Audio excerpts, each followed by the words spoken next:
got so much motherfucking design on right now. Bring it down, bring it down, nigga, come out, got 3 whole thoughts, I'm the guap, bitches on my line, and you know.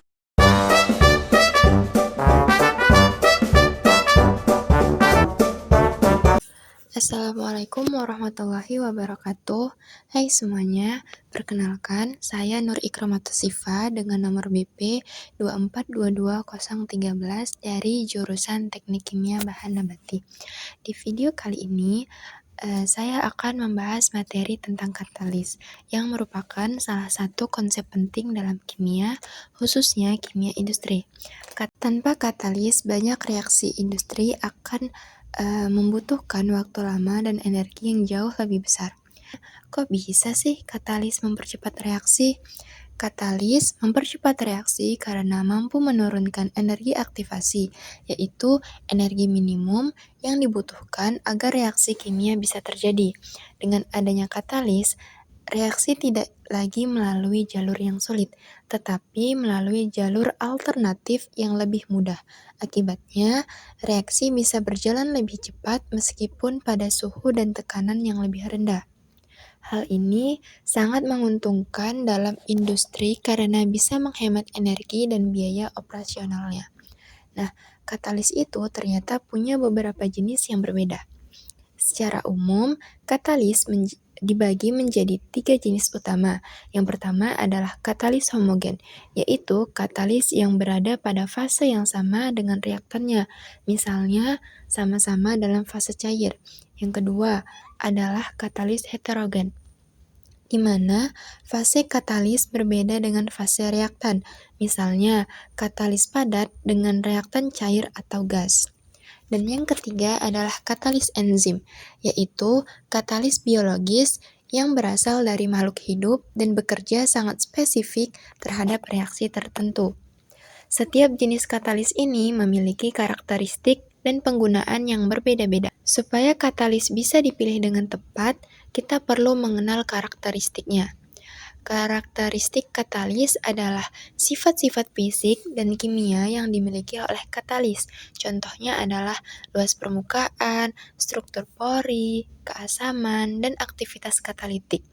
Tujuan dari karakteristik katalis ini adalah untuk mengetahui seberapa baik katalis tersebut bekerja, seberapa stabil katalis dalam kondisi reaksi, dan apakah katalis cocok digunakan untuk proses tertentu. Karakteristik ini sangat menentukan keberhasilan suatu reaksi. Karakteristik katalis ini tidak dilakukan sembarangan waktunya. Kapan dilakukan karakteristik katalis? Karakteristik katalis biasanya dilakukan sebelum katalis digunakan untuk mengetahui kondisi awal katalis. Selain itu, karakteristik juga dilakukan setelah katalis digunakan dengan tujuan melihat apakah terjadi perubahan struktur, penurunan aktivitas, atau kerusakan akibat kondisi reaksi. Dengan cara ini, kita bisa menilai umur pakai katalis. Selanjutnya, kita akan membahas sifat-sifat penting yang dimiliki oleh katalis. Katalis memiliki beberapa sifat utama, seperti aktivitas, selektivitas, dan stabilitas. Aktivitas menunjukkan kemampuan katalis mempercepat reaksi. Selektivitas menunjukkan kemampuan menghasilkan produk yang diinginkan, sedangkan stabilitas menunjukkan ketahanan katalis selama pemakaian. Sifat-sifat ini dipengaruhi oleh suhu, tekanan, pH, waktu reaksi, serta adanya zat pengotor. Kalau kondisi reaksi tidak terkontrol dengan baik, kinerja katalis bisa menurun. Jika dibiarkan terus, katalis bisa mengalami kondisi yang disebut katalis mati. Apa itu katalis mati? Katalis mati adalah kondisi ketika katalis sudah tidak mampu lagi mempercepat reaksi secara optimal.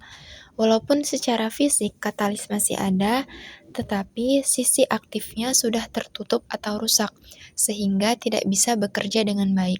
Katalis bisa mati karena beberapa hal, seperti terbentuknya kokas yang menutupi permukaan katalis, adanya zat racun seperti sulfur, suhu reaksi yang terlalu tinggi, serta pemakaian dalam jangka waktu lama. Kalau tidak ditangani, proses produksi bisa menjadi tidak efisien.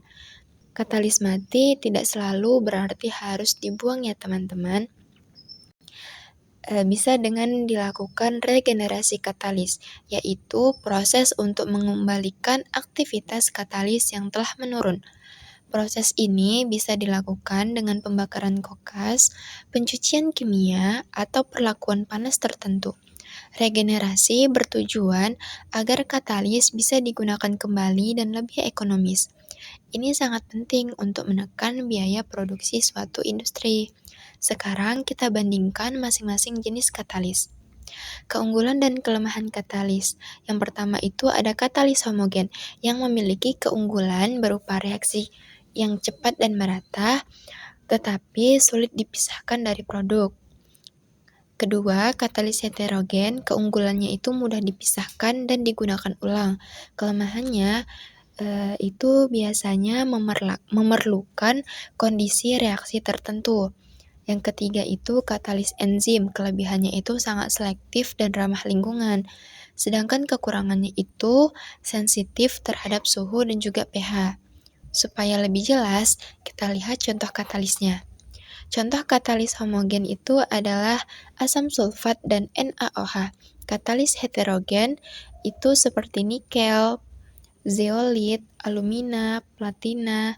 Sedangkan katalis enzim itu seperti lipase, amilase, dan selulase. Katalis-katalis ini banyak digunakan dalam berbagai reaksi industri. Contoh reaksi di berbagai industrinya, misal dalam industri oleokimia, katalis digunakan pada reaksi transesterifikasi untuk menghasilkan biodiesel. Pada industri bioenergi, katalis juga digunakan dalam proses hidrolisis dan fermentasi untuk menghasilkan bioetanol dan biogas. Selanjutnya ada komponen tambahan katalis. Yang pertama ada support katalis, yang berfungsi sebagai penyangga agar katalis memiliki luas permukaan besar dan juga stabil. Sedangkan promotor katalis berfungsi meningkatkan aktivitas dan selektivitas katalis. Selanjutnya kita lihat penerapannya di industri. Dalam industri, dosis katalis biasanya ditentukan berdasarkan berat bahan baku dan kondisi reaksi. Pemilihan dosis yang tepat sangat penting agar proses berjalan optimal dan efisien. Pada industri oleokimia, pada proses transesterifikasi minyak nabati atau biodiesel, dosis katalis yang digunakan biasanya itu 0,5-1% berat minyak. Pada industri bioenergi, bagian produksi biodiesel berbasis katalis padat biasanya menggunakan dosis katalis 1-5% berat minyak. Pada industri biogas, pada produksi biogas dari limbah organik biasanya menggunakan katalis biologis, tetapi tidak spesifik tergantung populasi mikrobanya. Untuk memastikan semua itu, kita perlu menguji kinerja katalis.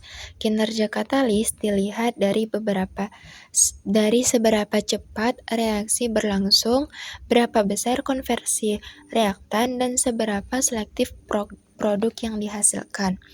Pengujian ini memiliki parameter tertentu.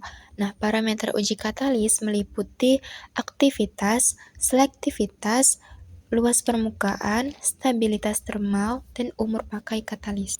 Parameter uji katalis meliputi yang pertama, aktivitas katalis, kedua, selektivitas katalis, ketiga, konversi reaktan, keempat, luas permukaan katalis, kelima, ukuran dan distribusi pori, keenam, stabilitas termal dan kimia, ketujuh, umur pakai katalis, kedelapan, ketahanan terhadap racun.